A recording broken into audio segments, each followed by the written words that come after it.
दोस्तों, कहते हैं कि समय बहुत बलवान होता है। समय में वो ताकत होती है जो रातों रात राजा को रंग और रंग को राजा बना सकती है। विद्वानों ने भी कहा है कि होनी बहुत बलवान होती है। विधि के विधान को कोई नहीं मिटा पाया। क्या यह बात सच है? क्या एक झूठ? चलिए एक पौराणिक कहानी के माध्यम से इस बात को समझाने का प्रयास करते हैं। दोस्तों, यह कहानी बड़ी ही शिक्षाप्रद, महत्वपूर्ण और ज्ञानवर्धक है। मेरा आपसे निवेदन है कि कहानी के अंत तक हमारे साथ में बने रहना। नमस्कार दोस्तों, बोधि थिंक्स बाय यूट्यूब चैनल में आपका दिल से स्वागत है। बहुत समय पहले की बात है। एक नगर से दूर एक महात्मा का आश्रम था। वह सभी शास्त्रों और वेदों का ज्ञान रखते थे। उसके चर्चे बहुत दूर दूर तक फैले हुए थे। उसके पास दूर दूर से लोग अपना भाग्य दिखाने के लिए आते थे। वह महात्मा बहुत ही ज्ञानी थे। जिन लोगों का भी भाग्य देखकर उन्हें बताते थे, वह बात सच साबित होती थी। दूर से ही उनका भाग्य पढ़कर यह बता देते थे कि उनके भाग्य में क्या लिखा हुआ है। भूतकाल, भविष्य और वर्तमान तीनों कालों का ज्ञान रखते थे। उसी नगर में एक पति और उसकी पत्नी रहते थे। उसकी पत्नी धर्म और आस्था में बहुत विश्वास रखती थी। उनके कोई संतान नहीं थी। गांव के लोगों से सुना था कि गांव में एक महात्मा है जो किसी का भी भाग्य बता देते हैं कि उसके भाग्य में क्या लिखा है। उन्होंने सोचा कि क्यों ना हम भी एक बार उस महात्मा के दर्शन कर, और अगली सुबह वह पंडित और उसकी पत्नी उस महात्मा से मिलने के लिए निकल जाते हैं। वे दोनों उस महात्मा के आश्रम आकर रोने लग जाते हैं। महात्मा दोनों को चुप कराते हुए पूछते हैं, बेटा रो मत, तुम्हें क्या दुख है मुझे बताओ, मैं कोई ना कोई समाधान जरूर निकाल लूंगा। तब पंडित कहता है, गुरुदेव, हमारे कोई संतान नहीं है। यह दुख हम दोनों को हर दिन अंदर सिखाता रहता है। हमने आपका बहुत नाम सुना है, तभी हम आपके पास आए हैं। आप हमारा भाग्य देखकर बताओ कि हमारे जीवन में पुत्र सुख है या नहीं। फिर महात्मा कहते हैं, तुम चिंता मत करो। तभी महात्मा पंडित की पत्नी को आश्रम के मंदिर से 2 सेब लाकर देता है और कहता है, इनको आप दोनों पति पत्नी खा लेना, तुम्हें अवश्य ही संतान प्राप्ति होगी। उसके बाद वह दोनों महात्मा को प्रणाम करके वहां से अपने घर चले आते हैं। कुछ महीनों के बाद वैसा ही होता है। 1 साल के बाद उनके घर पुत्र का जन्म होता है। पंडित और उसकी पत्नी बहुत खुश थे। पंडित अपनी पत्नी से कहता है कि क्यों ना हम महात्मा को अपने घर बुलाकर उनकी सेवा करें। फिर पंडित उस महात्मा को अपने घर बुलाते हैं और उनकी सेवा करता है, और पंडित अपने बेटे का नामकरण करवाता है और उसके बेटे का नाम अर्जुन रखते हैं। तभी पंडित कहता है, गुरुदेव, आप हमारे बच्चे का भविष्य देखकर बताओ कि हमारा पुत्र जीवन में क्या करेगा। तभी वह महात्मा कहता है, अभी इसको बड़ा होने दो। जब इसकी आयु 8 वर्ष की हो जाए तब इसको मेरे पास लेकर आना, मैं इसका भाग्य अवश्य बता दूंगा। यह बोलकर महात्मा वहां से चले आते हैं। धीरे धीरे समय गुजरता गया। पंडित का बेटा अब 8 वर्ष का हो गया था। एक दिन पंडित अपने बेटे को लेकर उस गुरु के आश्रम जाते हैं तो वह देखते हैं कि वहां लोगों की भीड़ लगी हुई थी। तब पंडित का लड़का पंडित से पूछता है, पिताजी, यह सब क्या हो रहा है? तब पंडित अपने बच्चे को बताता है कि यह महात्मा त्रिकालदर्शी है। इनको भविष्य का पता चल जाता है। यह सब लोग अपने अपने भविष्य का पता करने यहाँ आए हुए हैं। तब वह पंडित का लड़का उन गुरुदेव के पास जाता है और कहता है, गुरुदेव, आप मेरा भी भविष्य देखो ना। उस छोटे बालक की बात सुनकर गुरुदेव पहले तो मना कर देते हैं, लेकिन बाद में बच्चे की जिद पर मान जाते हैं और उससे कहते हैं, बेटा, मैं तुम्हारा भाग्य देखता हूं, तुम मेरे सामने आकर बैठ जाओ। फिर महात्मा उस पंडित पुत्र का भाग्य देखने लगता है। उस महात्मा ने अपने ग्रंथ को खोला और फिर पंडित पुत्र के ललाट को देखा। जब उसने गणना की तो महात्मा ने देखा कि पंडित के पुत्र का विवाह तो एक नीच कुल की कन्या के साथ होना लिखा है। जब उसने यह देखा तो वह सोचने लगा कि अब क्या होगा। यह जाति से उच्च कुल का ब्राह्मण है और इसके पुत्र का विवाह नीच कुल की लड़की से होगा। यदि ऐसा हो गया तो यह कहीं का नहीं रहेगा और किसी को अपना मुंह दिखाने लायक भी नहीं रहेगा। महात्मा यह सब बात उस पंडित को बता देता है। पंडित यह सुनकर कहता है, गुरुदेव, नहीं नहीं, मैं ऐसा नहीं होने दूंगा। जब मैंने भाग्य जान लिया तो मैं भाग्य को बदल दूंगा। जब उस महात्मा ने कुछ और गहराई से उस ग्रंथ को देखा और उसकी गणना की तो उसे पता चला कि उसी गंगा के किनारे कई कोसों दूर एक मछुआरे का परिवार रहता है और उसके परिवार में अब तक 5 पुत्रियों का जन्म हो चुका है।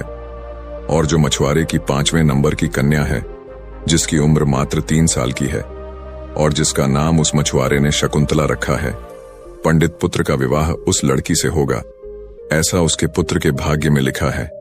यह सब महात्मा पंडित को बताता है तो पंडित ने सोचा, मैं अपने पुत्र के भाग्य को जरूर बदलूंगा, मैं इसमें समर्थ भी हूं।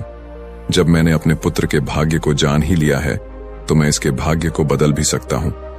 पंडित कहता है, गुरुदेव, मैं भी आज देखता हूं कि भाग्य बड़ा है या मैं बड़ा हूं। तब वह पंडित ब्रह्मा जी के लिखे हुए विधान को बदलने के लिए चल देता है और चलते चलते वह पंडित उस मछुआरे के घर पहुंच जाता है।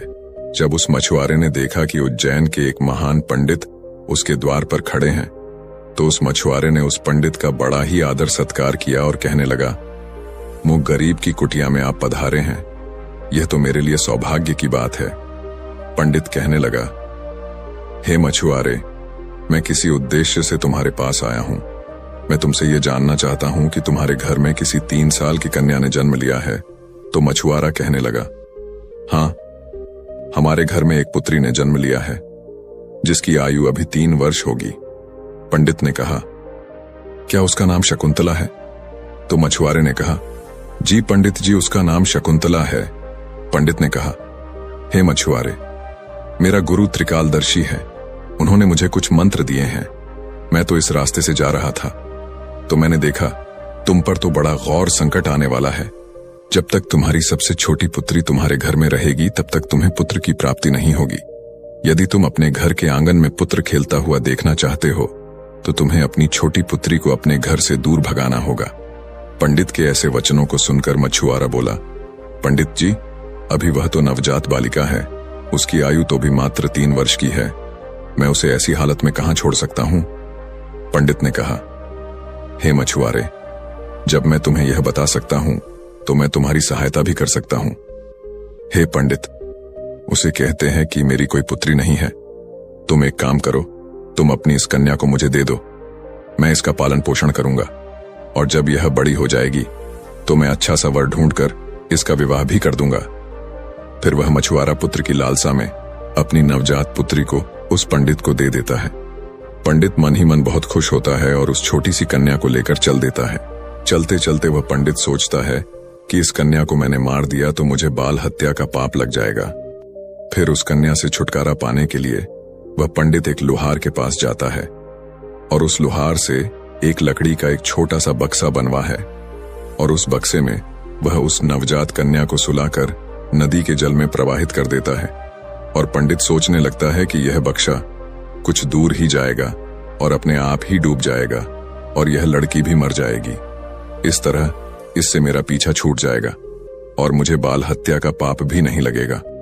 और वह पंडित अपने घर चले जाता है। परंतु इस दुनिया का क्या कोई ऐसा व्यक्ति है जो किसी के भाग्य को बदल सके? क्योंकि उस लड़की के भाग्य में जीवन लिखा हुआ था, जिस कारण से वह बक्सा उस नदी के जल में नहीं डूबता है और नदी उसे बहाते हुए एक गांव के पास किनारे पर ले जाती है। उधर उस गांव का पंडित सुबह सुबह स्नान करने के लिए आता है तो उस पंडित की नजर उस बक्से पर पड़ती है। जब वह पंडित उस बक्से को खोलता है तो वह देखता है कि बक्से के अंदर बहुत ही सुंदर कन्या लेटी हुई अपने पैर के अंगूठे को चूस रही है। वह पंडित संतानहीन था और गंगा जी से रोज संतान प्राप्ति की प्रार्थना करता था। उस बच्ची को देखकर वह पंडित सोचने लगा कि गंगा जी ने मेरे लिए इस पुत्री को मेरी संतान बनने के लिए ही भेजा है और मेरी प्रार्थना गंगा जी ने स्वीकार कर ली है। और इस तरह वह पंडित उस कन्या को लेकर अपने घर के लिए चल देता है। जब पंडित अपने घर पहुंचा और उस पुत्री को अपनी पत्नी को दिखाया तो उसकी पत्नी कहने लगी, आप यह किसकी पुत्री ले आए? यह बड़ी ही सुंदर है। तो पंडित जी कहने लगे, गंगा जी ने हमारी प्रार्थना स्वीकार कर ली और इस कन्या को हमारी संतान के रूप में हमारी झोली में डाल दी है। आज से हमारी यह इकलौती पुत्री है। इसका हम बड़े अच्छे से पालन पोषण करेंगे और इसे अच्छे संस्कार देंगे। इसे किसी चीज की कोई कमी नहीं होने देंगे। इस प्रकार वह पंडित और उसकी पत्नी उस कन्या का पालन पोषण करने लगे। समय गुजरा और समय के साथ साथ वह कन्या भी बड़ी हुई। जैसे जैसे वह लड़की बड़ी होती गई, वैसे वैसे उसकी सुंदरता में चार चांद लगते गए। वह इतनी सुंदर थी जैसे कोई इंद्र की अप्सरा हो। फिर जब लड़की थोड़ी और बड़ी हुई तो एक दिन पंडिताई ने अपने पति से कहा, सुनते हो, हमारी बिटिया अब बड़ी हो गई है और इसकी विवाह की भी उम्र हो गई है। आप कहीं जाकर वर ढूंढकर हमारी बिटिया की शादी कर दो। पत्नी की यह बात सुनकर वह पंडित अपनी इकलौती पुत्री के लिए वर देखने के लिए चल देता है। जब आसपास में उसके लायक कोई वर नहीं मिलता है तो पंडित जी अपनी पुत्री के लिए वर की तलाश करते करते उज्जैन नगरी में पहुंच जाते हैं। वहां जाकर लोगों से पूछते हैं कि यहाँ कोई ऐसा ब्राह्मण परिवार है जिसका कोई पुत्र विवाह के योग्य हो तो बताओ। उज्जैन के लोग उस पंडित के बारे में बताते हैं जिसने उस लड़की को नदी में बहा दिया था। उनका बहुत ही संस्कारी परिवार है और उन पंडित का एक इकलौता पुत्र है और उसकी उम्र भी विवाह के योग्य है। पंडित जी, आपकी बात उन पंडित के पास बन जाए तो आपकी पुत्री बहुत ही सुखी रहेगी। उन लोगों की बात सुनकर पंडित जी उस पंडित के घर अपनी बेटी की शादी करने के लिए चल देता है। जब वह पंडित के घर पहुंचे और उस पंडित से मिले और जब पंडित जी ने अपनी पुत्री की सुंदरता के बारे में बताया और पंडित को अपने आने का मकसद बताया कि मेरी एक पुत्री है और उसका विवाह हम आपके पुत्र के साथ करना चाहते हैं, तो वह पंडित भी बड़ा खुश हुआ कि चलो, मेरे पुत्र के जो भाग्य में लिखा था अब वह बदल गया है और एक ब्राह्मण अपनी पुत्री की शादी के लिए मेरे पास आया है। वह पंडित उस ब्राह्मण की उस बिटिया से अपने पुत्र की शादी करने के लिए तैयार हो जाता है और फिर विवाह का समय निश्चित भी हो जाता है और वह ब्राह्मण खुशी खुशी अपने घर चला जाता है और अपनी पत्नी से सारी चर्चा करता है। फिर कुछ दिन बाद वह दिन भी आ जाता है जिस दिन पंडित की पुत्री और उस पंडित के पुत्र की शादी होनी होती है। फिर वह पंडित अपने पुत्र की बारात लेकर उस पंडित के गांव की तरफ चल देता है और सोचता जा रहा है कि मैंने अपने पुत्र का भाग्य बदल दिया। जो उस महात्मा ने कहा था मैं उसको भी बदल दूंगा। आज मैं अपने पुत्र का भाग्य बदल दूंगा। लेकिन पंडित को पता नहीं था कि विधाता का लिखा कोई नहीं मिटा सकता। उसे विधाता भी नहीं मिटा सकते। जो लिख दिया वह तो अटल है। जैसा जिसके भाग्य में लिख दिया वैसा तो होकर ही रहता है, चाहे कोई कितने भी जतन कर ले, लेकिन भाग्य का लिखा कोई नहीं मिटा सकता। इस तरह सहयोग से आज वही मछुआरे की कन्या आज पंडित की पुत्री बनकर उस पंडित के बेटे के साथ विवाह करने के लिए तैयार हो रही है जिसे उस पंडित ने पानी में बहा दिया था। फिर उस लड़की का विवाह उस पंडित के बेटे के साथ हो जाता है और इस तरह वह कन्या पंडित के घर में आ जाती है। पंडित का पुत्र सुंदर सी पत्नी पाकर खुश था। पंडित की पुत्री सुंदर सा पति पाकर खुश थी और पंडित इस बात से खुश था कि मैंने अपने पुत्र का भाग्य बदल दिया है। फिर एक दिन किसी कार्य से उस पंडित के पुत्र को उज्जैन से कुछ दिनों के लिए बाहर जाना पड़ता है। एक दिन वह पंडित अपने बेटे की बहू को लेके उस महात्मा के आश्रम जाते हैं। उधर पहुंचकर गुरुदेव को प्रणाम करते हैं और बताते हैं कि गुरुदेव, मैंने विधि के विधान को भी बदल दिया। यह सुनकर गुरुदेव हंसने लगते हैं। पंडित गुरुदेव को हंसता देख पूछते हैं, गुरुदेव आप हंस क्यों रहे हो? तब गुरुदेव पंडित को बताते हैं, ये वही लड़की है जिसको तुमने नदी में बहा दिया था। यह सुनकर पंडित का पसीना छूटने लगा।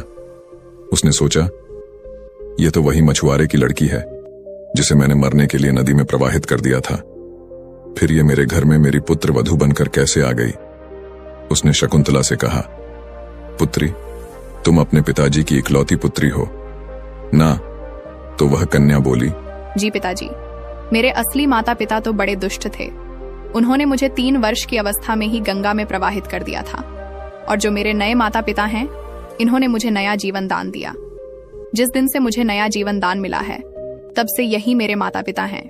जब पंडित ने यह साबित कर लिया कि यह वही मछुआरे की लड़की है तो पंडित ने इस शकुंतला से निजात पाने के लिए एक युक्ति निकाली और अपने बेटे की बहू से बोला, बेटी, तुम पहली संतान पुत्र पाना चाहती हो तो मेरे साथ तुम्हें समुद्र पर चलना होगा। जब दोनों ससुर और पुत्र वधू समुद्र पर पहुंचे तो पंडित ने अपने हाथ से एक अंगूठी निकाली और उस अंगूठी को दिखाते हुए समुद्र में फेंक दिया और उससे कहा, बेटी, जिस दिन तुम्हें यह अंगूठी मिल जाए उसी दिन तुम अपने घर आ सकती हो। यह अंगूठी नहीं मिली और तुम अपने पिता के घर पहुंच गई या मेरे घर आ गई तो तुम अपने पति को खो दोगी। इसलिए तब तक तुम्हें कहीं नहीं जाना है जब तक यह अंगूठी तुम्हें ना मिल जाए।